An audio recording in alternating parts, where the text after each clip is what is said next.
today is the third episode of the series about how digital nomads make money online. And in the last two videos, I interviewed more than 20 of them in Bali. In today's video, it will actually be about what me and my boyfriend do as digital nomads. My boyfriend has been traveling and working for more than 6 years, and I've been for 2. So stick around to see how we do it.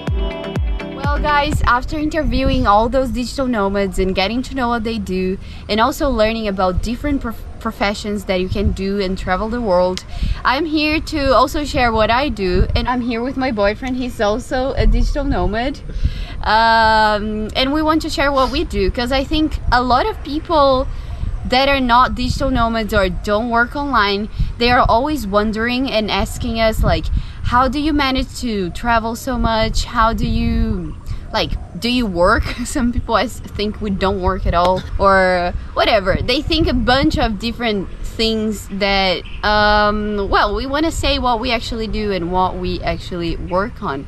So first I want to ask my boyfriend what he does. So tell us, what do you do for a living? Work, and when did you start being a digital nomad? So I'm a freelance writer and editor. I do a lot of novels, a mix of novels, YouTube scripts, some sort of more essays, articles type things. I started traveling immediately after high school. I was volunteering for like a year, ran out of money, and then I found the online world, and I had always wanted to be a writer. I'd always wanted to be an author. I was volunteering for a year. I didn't really have a means of making money. Then I ran out of money, so I started looking online. I started looking for options.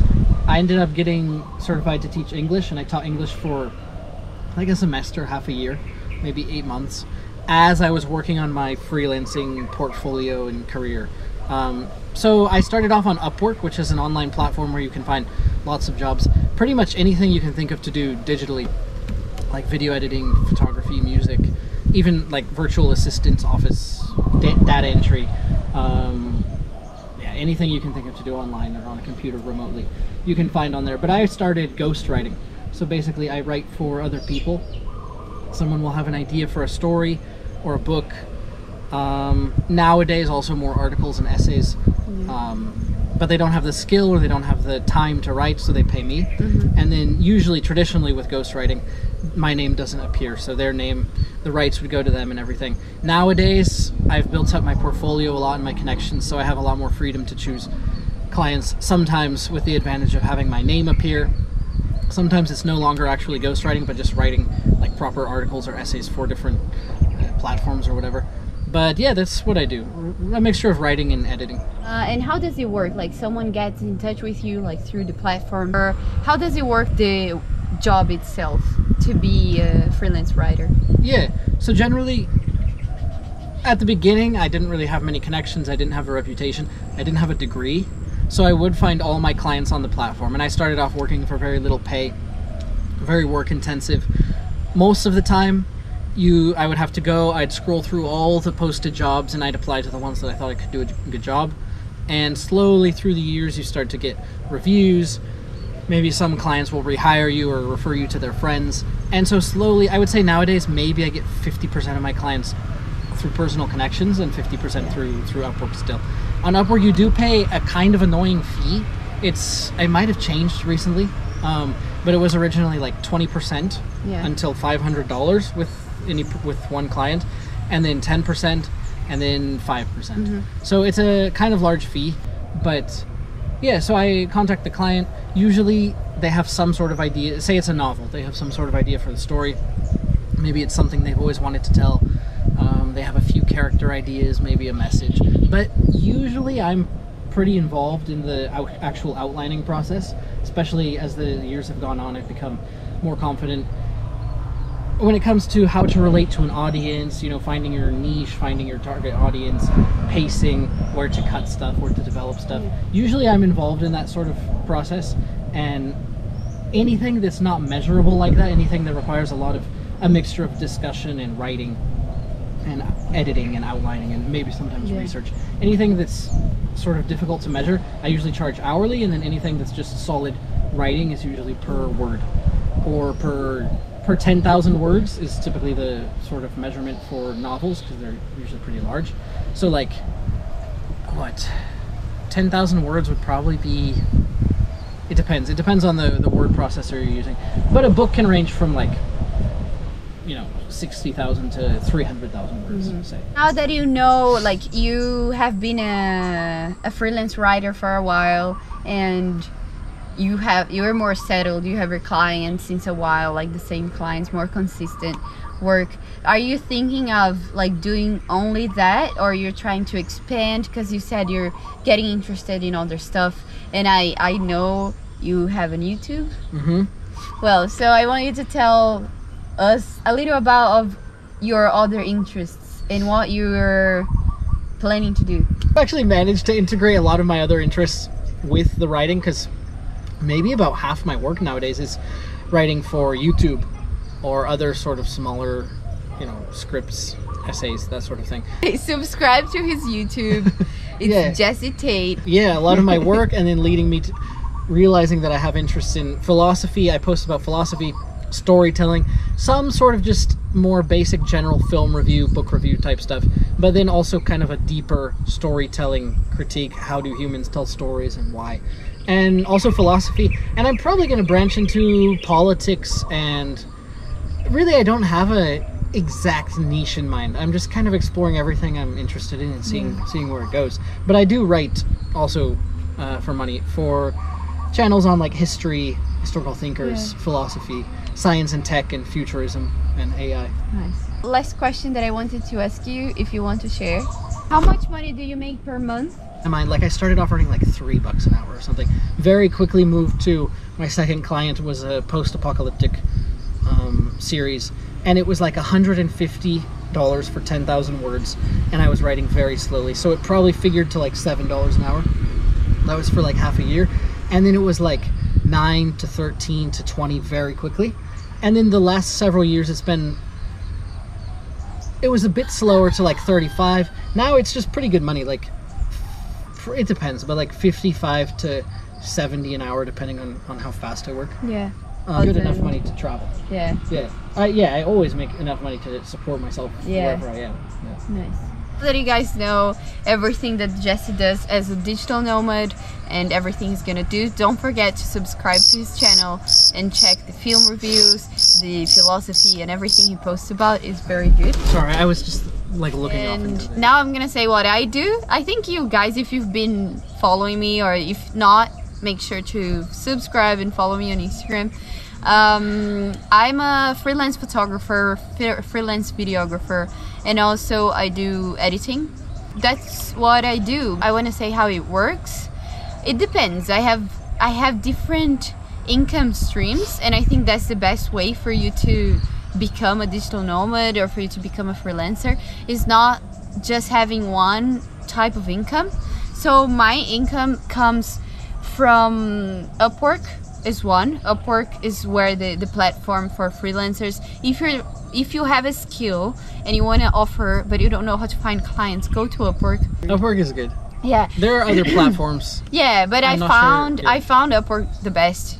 I tried Fiverr. It's kind of weird. I don't understand weird. Fiverr. I don't understand their interface. Yeah. No. I get so confused. But yeah, one of my income stream is from Upwork, and I get clients there mostly of video editing. So I have other YouTube channels that are usually bigger than mine that I do their editing, and I get paid per video or per hour. It depends on the client. So that's one way of making money. There is the photography itself. I do photo shoots here in Bali.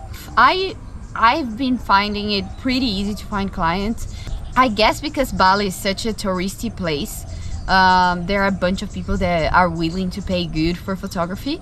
And I am Brazilian, and I'm in a Brazilian group, and people who come from Brazil traveling here, they want someone who speaks Portuguese.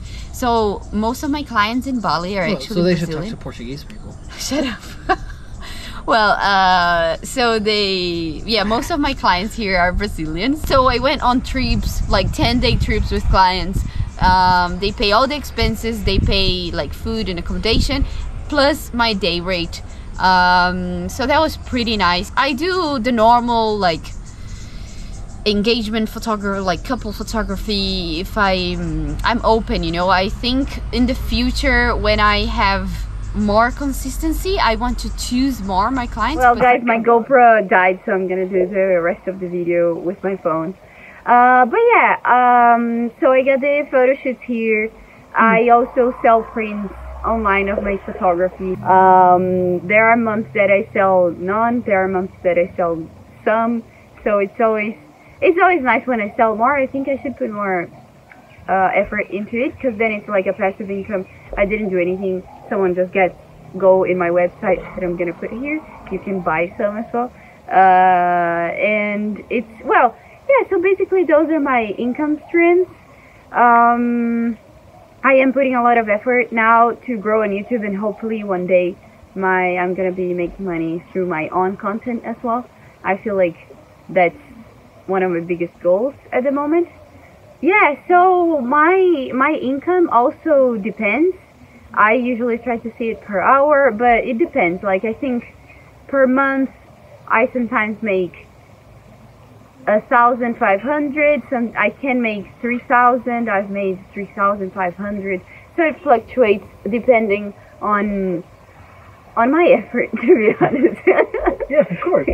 Yeah, we're trying to do other things. Yeah, that's the thing. Like, I could be making consistently like probably 3,000 a month, but because I'm like saying sometimes no to clients and stuff because I'm trying to focus on my stuff, I'm making less.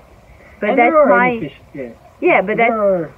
but that's my choice, and that's what hopefully in the future I'll be making money with all the time that I spend posting here and like editing for YouTube. There are inefficiencies that come with this lifestyle. Yeah. Freelancing.